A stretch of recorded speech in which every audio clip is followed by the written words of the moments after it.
Hi guys! This is my first attempt at a vlog, which is quite exciting, and I'm doing a sort of how-to today, and it's it's gonna be very personal for me because I need to take this advice more often, and I'm going to be talking about how to root for a bad hockey team. And before last season, I had no experience with this. I am a die-hard Detroit Red Wings fan, and they've always been my team, and they made the playoffs for a straight 25 years. And I am 21 years old, so there was never a moment in my life where the Red Wings never made it. So what was a team that never made the playoffs? I didn't know. But, you could kind of see the writing on the wall. You could see, we have really bad contracts with players who frankly don't deserve them for frankly too long. We have a lot of superstars that have been aging. Captain Henrik Zetterberg, I love him to death, but he's getting up there in age. Nicholas Kronwall's getting up there in age, and we just weren't the team we used to be. By the time I'm recording this, it is also the same week that we lost 10-1 to the Montreal Canadiens. So, finding anything in this team to be a fan of is difficult because they're not good.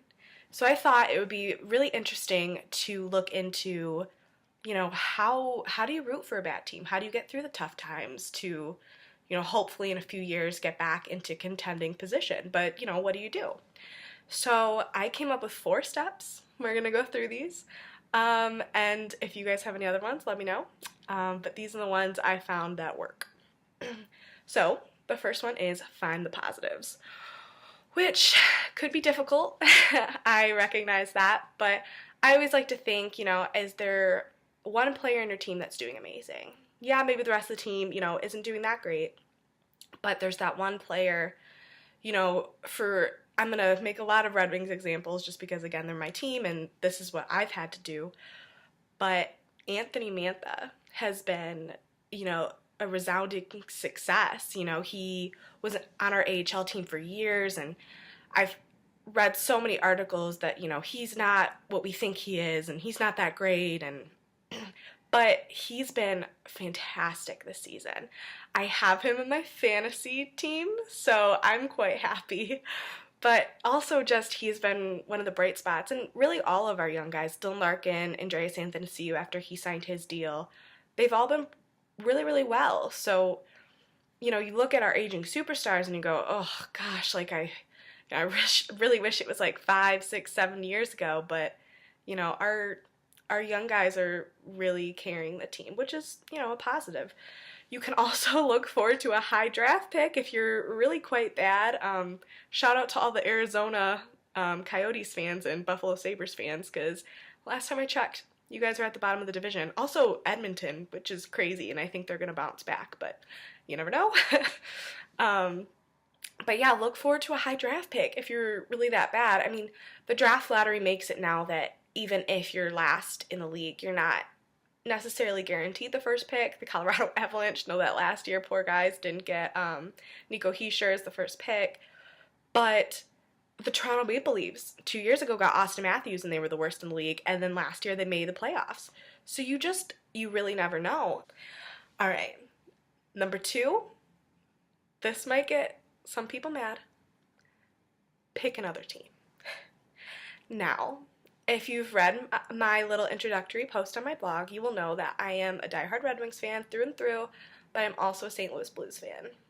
I became a fan of them probably like 6 years ago, something like that. And I didn't necessarily become a fan of them because the Red Wings were bad, because obviously, again, last season was the first season that the Red Wings missed the playoffs.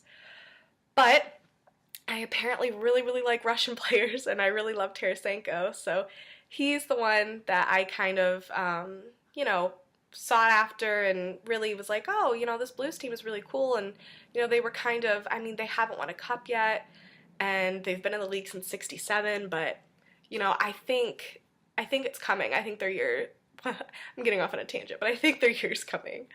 But I think this is very, very helpful if one of like your diehard team is just so bad that it's upsetting you to watch, because I know it's like a super passionate hockey fan. When my team loses, I feel like, I don't know, I feel terrible. Like it's not a good feeling.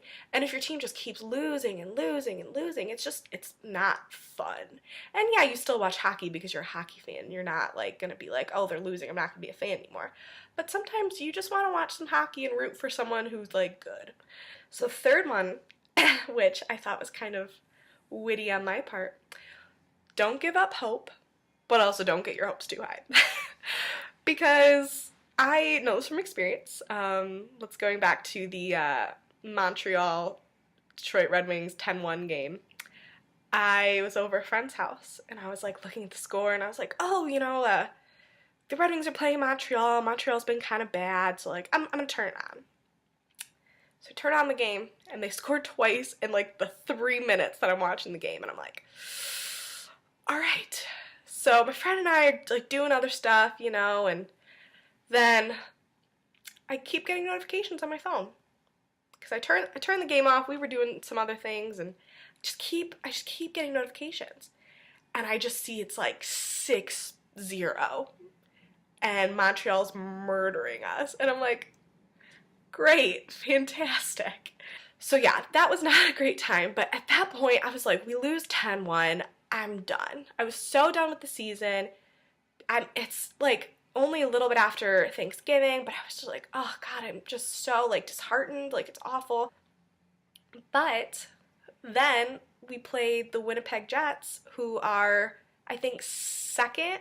They might actually be third in the league as I'm recording this, but they're one of the top teams in the league. So I thought, great. So I had basically given up hope.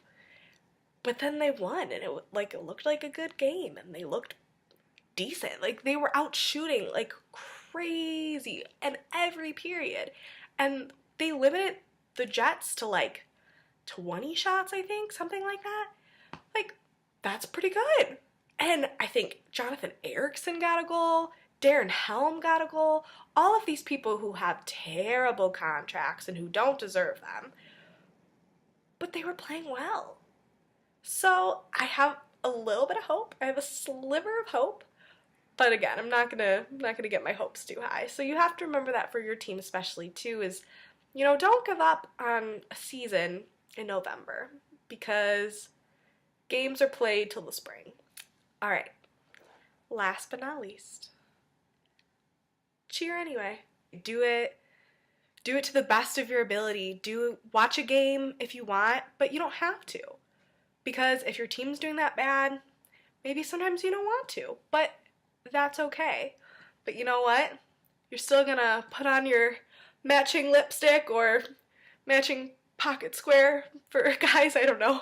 You're still gonna put on your jersey, you're still gonna rep your team, and you're still gonna cheer, because at the end of the day, you're a hockey fan, and teams are gonna lose, and you're gonna have bad years, and the Detroit Red Wings playoff streak was it was the longest active streak in all of sports. So you're not always going to have 25 straight years of the playoffs. You're going to miss. You're going to lose. But at the end of the day, you love hockey, or at least I hope you do, or I don't know why you're on this blog, but you want to enjoy hockey and you want to watch it. So root for your team, and good luck, guys.